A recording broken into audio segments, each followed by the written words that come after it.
There's no fish in space. Of course there are. There are whales. There's the hyperdrive whales. What are you talking Those about? aren't fish. Those are mammals. Everyone knows there's no mammals in Star Wars. No, I'm just kidding. Of course there are. Anyway, hello everybody. Hello there. Hello it is there. me. That's right. Puppetine from the Geeky Puppet Show here, being your emperor for the evening, talking about the Bad Batch. You know, it's funny how we included 2 episodes in the last one because now we have to review 2 episodes together again for the season finale. But joining me as always is, of course, Chewzeka. There's no Wookiees in this, but you can fit Zach in it easier than most Star Wars names. So that's why you get what you get. You tried. That's what matters. That's right. Yeah. I'm hiding behind the beard. I don't know. So there's 2 episodes today: the Summit and Plan 99. Yes. So let's just dig right in. The first one, the Summit, we get to watch as they pretty much come up with a plan to track Dr. Hemlock back to the base where Crosshair is being kept. Hunter isn't still fully convinced that they should do this, but both Tech and Wrecker and Omega, they are convinced that they need to. This is important. So Echo says, "You don't leave your brothers behind. You don't leave your brothers behind." That's right. I concur. That's my Tech impression. That's pretty good. I won't need it much longer. And maybe. No, I won't. So Echo, who is just, of course, another clone impression, but this time he always speaks in a deeper tone. What's the fate of Crosshair? We'll talk about that. We'll talk about that. We'll get to that. So they come up with a plan to track Dr. Hemlock. So they go to Tarkin's Imperial base, his own personal one, where he's having a huge tower, because of course it is, because it's Tarkin. Where he's having an Imperial summit, where he has, of course, not only Dr. Hemlock, but you know who else is there? I'm pretty sure old Krennic. Yes, there is Krennic from Rogue One. To talk about, But talk about, what is it, Project Stardust? Indeed. Which we all know eventually, any Star Wars fan knows, it eventually becomes the Death Star.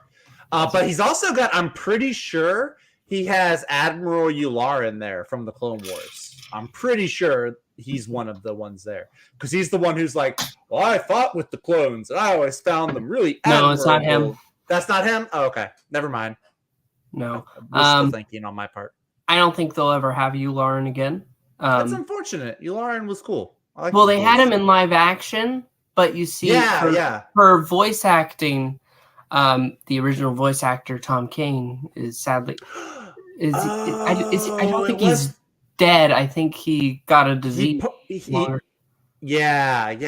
Okay, gotcha. He might be dead. I don't. He's the one who voiced Admiral Akbar, though, wasn't he? He did Yoda. I thought Frank Oz did Yoda. Not in Clone Wars. Not in Clone Wars. Okay, never mind then. Okay. But moving right along. With how this episode is going. Yes, so Tarkin is holding this summit. He has a bunch of Imperial officers of all sorts there. However, the Bad Batch decide that, okay, so here's what we're going to do. We're going to put a tracker on Hemlock's ship. Smart. Sounds easy enough. Genius. What could go wrong? Saw fucking everything. Saw you look. I like Saw. I liked past tense. I liked Saw Gerrera in Rogue One. Forrest Whitaker played him really well. I empathized with him. It's still Forrest Whitaker. It's always Forrest Whitaker. Is it still him that voices him? It's always been Forrest Whitaker. He's younger though. Like even when he was like a kid in Clone Wars, that was Forrest Whitaker.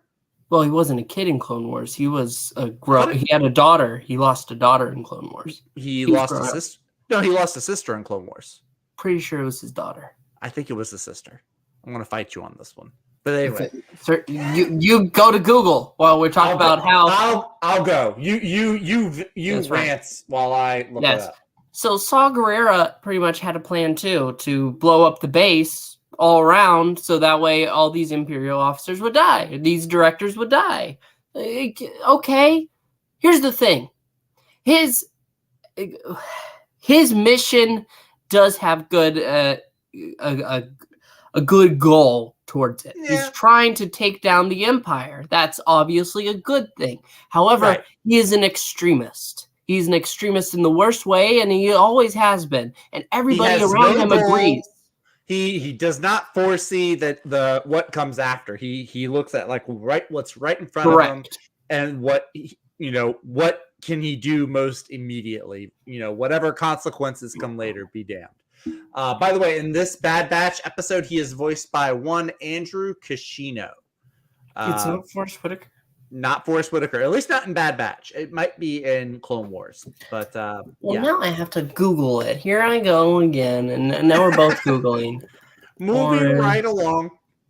Yes, appropriate after talking about Frank Oz.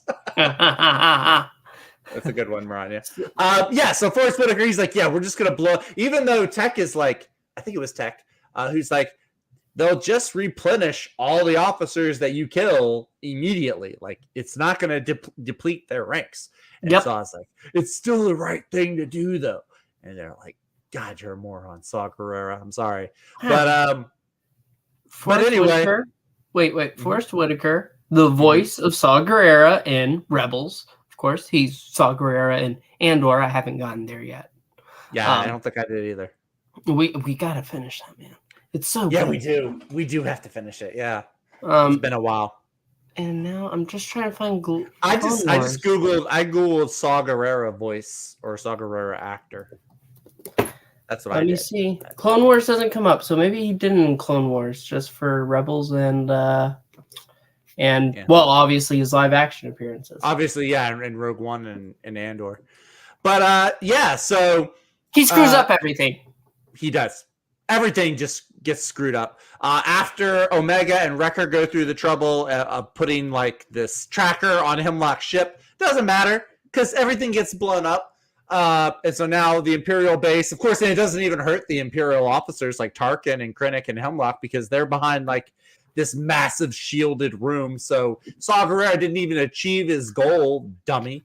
But what does happen is as the Bad Batch is trying to escape on this rail trolley, the destruction from the base also destroys the power to the rail cars, so they're not able to move. They're stranded in midair on this. And that's the end of the first episode. That's it. That's the cliffhanger. the trolley hanger of the first of these two episodes.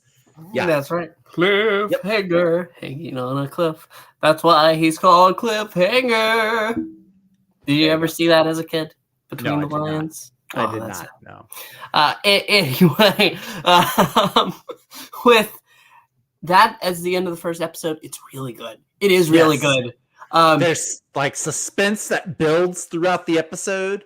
It's really, really well done. This is when Bad Batch is at its best. Like it's an adventure, but it's not like a standalone. Like it actually ties into the overall story. Imagine if we had to wait a week. Imagine if we had to wait a week. I'm kind of glad we didn't, but then I'm also like, can you imagine the suspense? There's nothing after this. Yeah, because season 3. Especially for me. Anyway, you're so negative. I'm going to hold out hope for both of us, Master Puppetine. Well, it's going to be Plan 99. Episode 2, well, not episode 2, but the second episode that was released this week, the true season finale. Yes. They are stuck on the rail car. They need to get to work. This rail car, let me go ahead and explain. Imagine 2 boxes with a little tunnel connecting it. That's how the train is connected. Which I should have just said, like, 2 train cars. It's 2 train cars, yeah. But they're hanging on the rail. That. They're hanging on the rail instead of sitting on the rail. Mm-hmm. So slowly, as they Tarkin orders an aerial assault, and he doesn't really care that there's a second train car with stormtroopers. I'm aware of the risks. Do it. Shoot them all down. Shoot them all down. Yeah. But they hit one of the hinges and it's hanging. So we watch as Tech is trying to quickly get it operational again, return power to the base, to the rail line, so that way they can go ahead and get moving again. And where he is, the train is coming down, and he's able to get up through the top after it's becoming operational again. However, the second train car is on half a hinge. So he climbs up, and suddenly, as his side of the train car is coming to a kind of like a creaking crash, he gets knocked back. He falls off using a grappling hook. He catches on, but as Wrecker and Omega are ordered by Hunter to go get him up to save him, he recognizes that they have no way to him, and if they move, the whole thing will come down. He says it's time for Plan 99. And he goes ahead, takes his gun, as Wrecker is basically trying to keep the train together, doing an Captain America, hold it out. Yeah. And he shoots the hinge that's the last hinge that's keeping the falling compartment. And he says, if he shoots it, it'll keep their train compartment on the rail. It won't drag it down. Yeah. Yep. And he has a great line. He has a great line. Because what is it, like Hunter's like ordering him to get back up there or something? Yeah. He's like, that's an order, Tech. That's an order. And Tech goes ahead, looks, since when have we ever followed orders? That was such a great line. Because it's pew and falls. And then he falls. Now we don't see the body. He's dead, Jim. Now I will say, I will say, they do a pretty good job with the cartoons of not showing dead bodies. Like anytime, like somebody's like, they'll show like the stormtroopers with the mask on, but like main characters or named characters, it's always like off screen or from a distance. But I'm still holding out hope. We don't see a body. I don't think he's dead. We thought Echo was dead too, and then he came back. I love the look of it though, because you're like shocked that this is happening, but then right away you can see that car that's still half connected fully connects and goes down. They have no brake. It crashes into the other ships, and they have to wake up. Omega, as some would say. She no one in the show says Omega. They all say Omega. Actually, we'll talk about it in a moment. Okay. In a moment. The train, a car goes ahead, it crashes. The three of them are alive, but actually four, because Echo's there. Sorry. Echo's back. Yeah, Echo's back with the team now. Yeah. It wasn't gone very long. No. But they go ahead, they pick up Omega because she's hurt, and they go back to Ord Mantell, where Sid is. Go to the bar because what's the name of the droid? AZ. AZ. I think AZ. Yeah. He can help her.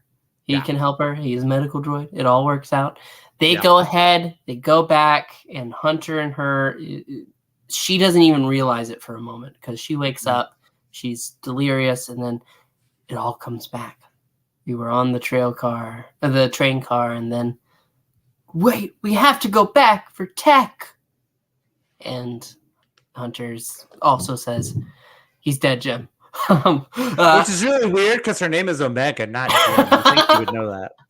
And you get to go ahead and see Wrecker, who's at a bar, but he refuses to even take a drink when Sid offers. He does, yeah. But Sid, that mother. Sid calls in the Empire. Never trust a Trandoshan, people. I know that sounds really speciesist, but it's true. Well, you are very speciesist, aren't you? With Trandoshans, I am. Sid called in the Empire. She goes ahead and for money. She goes ahead and takes that reward. Judas. And you brought trouble into my bar, kids. Sorry about that. Which reminds me, I made the best of a bad situation. we didn't talk about how Wanda Sykes was given the old eyes to Tech. She was. And because the less sad about Pabu, the better. Well, yeah, but that's really a good moment in the summit because Tech is very awkward. He's very sociably awkward. He doesn't know exactly how to deal with emotions and such. But you can tell that there's something there that wasn't there before. But we are going to get to that because he's dead. But we don't even have time to think about that because Sid is a traitorous bastard. And Dr. Hemlock arrives. And Hunter is able to hear as Wrecker is being arrested first. Detained is better. And he tries to send Omega and AZ through the underground mining system. Yeah, through like the mines or something. Like, go find Echo, get off planet. Yeah, that's right. But of course, since when have they ever followed orders? Which I actually thought she was going to go ahead and say that because you know it's her his last words. It's got to be in her mind somewhere. They were really good line, like because it's so like it's opposite of Crosshairs. Like good soldiers follow orders. So it's the opposite. It's the exact opposite, which I love. But but she basically takes her bow, and as they are taking Hunter because he gets detained too, as they're taking the pair of them out to go ahead and stuff them in a ship as they're trying to scour for Echo and of course Omega. She goes ahead and tries to shoot at Dr. Hemlock, and Hemlock, of course, with his voice that constantly sounds like he's taking a deep breath after every single word. He says, "We were just talking about you." And Omega is saying they'll let him go, and he offers, well, how about an exchange? They'll get to live if you come with me. It doesn't matter. He gets taken out by a commando. Not taken out, but knocked out. I think it's actually the Republic Commandos, the video game. I think this is Scorch from that video game, if I'm not mistaken. Somebody told me that. Oh wow, I don't know. We'll have to. I'll have to double check on that, but that would be kind of cool if it was. But yeah, no, they're taken, and you get to see as Echo is still running through the city. He has AZ now, and as Omega is being taken to Hemlock ship, the other ones are being taken to another shuttle to go back to Tarkin's base because Tarkin wants to interrogate them personally. He wants to talk with them. Yeah, that's right. However, of course, the ones holding Hunter and Wrecker are no match. They're able to slip out, and they hear a walker go rogue, an ATST. Yeah. So they're able to Echo, and they rush after in that direction, and they're all joining up. They try to go cut off Hemlock's ship, but it's too late. He's gone. He's in the wind, Jim. And in the wind, Jim. Not dead, Jim. But in the wind. Not dead, Jim, but in the wind, Jim. And they go away. Come fly with me. All the way to a mysterious planet where Nala Se is being brought out to see that they have Omega now. And Omega is taken, of course, by that nurse doctor person that we've seen with the goggles. That's what I'm calling her now. Her name is Goggles from now on. She's the new Goggles because old Goggles is dead. Maybe. We don't know yet. He's dead. Omega is taken inside, though, as Nala Se now has to consider actually doing what the Emperor wants. Yeah, if she's going to actually work for the Empire and comply now. What the Emperor wants is not possible. Then you make it possible. Yes. And you get to go ahead and see. Thank you, Tillium. Yes, 300 subs. We did it, boys. 301 actually today. Oh, nice. Yeah. It's one better than the 300 in the movie 300. There you go. Eat that, Frank Miller. He's actually going to be at MegaCon this weekend. Oh, nice. But I can't see him because there's a paywall. Because he's Frank Miller. He is Frank Miller. That's true. I could see everybody else pretty much if I wanted to, but oh well. Anyway, Omega is taken inside by this person, and she's left alone a minute and sees Crosshair. He's in this not suit. He's pretty much tied down, strapped down, and he's out for the count right now. You will not be hearing from me this episode. But he does not. He's out of it.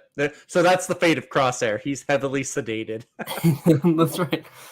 And then that nurse doctor person comes in and says, I told you to wait, Omega. And she says Omega. But why? Because she kneels, takes off the goggles, and reveals they have more in common than she thinks. She knows her more than she thinks because they're sisters. Dun, dun, dun. And that's the last part of this episode. That part so up until then, here's what I thought. Because Omega says she was curious about Nala Se. And when the older clone woman, when she's like, ironic that you trust Nala Se and not me. I thought it was because in traditional Star Wars lore, the Empire is incredibly racist against aliens. Like it's almost all humans with a few exceptions. So I just thought, oh wow, so they're bringing the whole Empire's racist bit into it.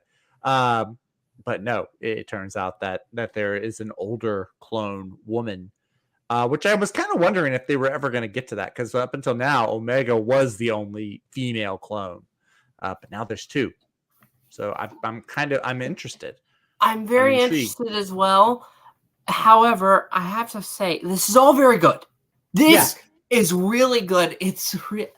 I loved Mandalorian. This was still better. This was better than Mandalorian, I think. See, Mandalorian had some fun action scenes, but this has like more weight for the overall story with the action scenes. And this is the season finale. It's not confirmed for a season 3. After this, I would be surprised if it didn't get one. I'm hoping that it does, but we have heard nothing. Next week, I believe, is Star Wars Celebration in Europe, somewhere in Europe. I don't know. Maybe, and May 4th is going to be here before we know it. So hopefully an announcement comes soon. Yeah. I mean, didn't the announcement for season 2 of Bad Batch get screwed over by COVID, I think? I thought didn't the trailer for it come out during Star Wars Celebration for season 2? This last year. Okay. Maybe I'm thinking the year before that, because there was a huge gap of time. There was a huge gap of time. Oh, yeah. Okay, no, you're right. I'm getting my seasons mixed up. Yeah. So, but no, it took us a while to get here. I'm ready for season 3. I didn't expect such a dark ending. It's really dark. Like in hindsight now, some of the some of the standalone episodes kind of make more sense. Like the whole where Tech does the not really pod racing episode. I will defend that episode because of Tech. And I was willing to before. It's also more insightful as to why we're getting more insight on Tech. Yeah, so that's because apparently you can get to know me better before I die. Yeah, really sneaky, devious of you guys to make us feel more for the guy before you off him. But I now looking back in hindsight, some of the episodes I think this paints them in a different light. Not Pabu though. Yeah. Pabu can still go eat a load of dirt. Still don't like Pabu. It's still bad. It's still a bad episode. Nobody wants to watch the clones in the Bahamas. That's pretty much nobody wants Pabu. I'm sorry. I'm not going to live there. I mean, in reality, if Pabu was real, I'd probably want to live there. Maybe. Maybe. So, but I don't watch Star Wars to want to live places. Nobody wants to live on Tatooine. God, no. Which is so much sand. That's the one they show us the most of. Have we seen Tatooine? Wait, have we seen Tatooine? In Bad Batch? In Bad Batch. I don't think so. There's one show. There's one show, everybody. Listen, we have one show where we don't have to go to Tatooine. Yay! They did have that other planet they went to that had the sandstorm and a lot of sand. What was the one? But it was not. Recent. It was not Tatooine though. But yeah, because they had caverns and they had mines. That wasn't they had mines. water. Those were canyons. That's not a sand planet. Okay. That's a canyon planet. It was. Oh, you're right. It wasn't a sandstorm, was it? It was like a thunderstorm then, or something. A dust storm. You're right. A dust storm. Yeah. Okay. I stand corrected. But we have enjoyed, for the most part, season 2 of Bad Batch. Yes, for the most part, yes. There's so many good episodes. I mean, Crosshairs, both of his episodes, which is kind of important. He only had 2 episodes, really. Yeah, it's really weird that he only had 2. Even the one that didn't really have. Even the one that didn't really have any of the Bad Batch, the clone, the conspiracy one, like on Coruscant with what's her name, the cutie senator, the blue one, Rio Chuchi. Chuchi. Even that one was good because it has like Palpatine and they're talking about like what's going to happen with the clones, and it does like some cool deep diving. Yeah, so that one was really good even. And then some of the like the Gungi episode was fun. That was a good one. Yeah, there was a lot of good in this season. Yeah, so I think this finale was better than season 1's finale. Honestly, I think that there's just so much more weight behind it. I think season 1 tried to have weight at the end, but it was really kind of still just fluff. It did have that optimistic ending, even with Crosshair saying, "Oh, I'm going to leave you all now. Bye." Just like that. But this... Well, also, we weren't super... Like, it had only been the first season, right? So we weren't like super duper attached. We hadn't seen the characters develop as much as they have, especially like with these 2 seasons. Like Tech kind of got humanized a little bit more, and so he's not just like this genius clone that stares at computer screens. He's a genius clone who stares at computer screens with a heart. With a heart, exactly. So we want to ask you to please like, comment, and subscribe. Thank you so much for watching. We'll be back for Bad Batch Season 3. Hopefully it gets confirmed soon. But that's it for now. Thank you, and may the Force be with you.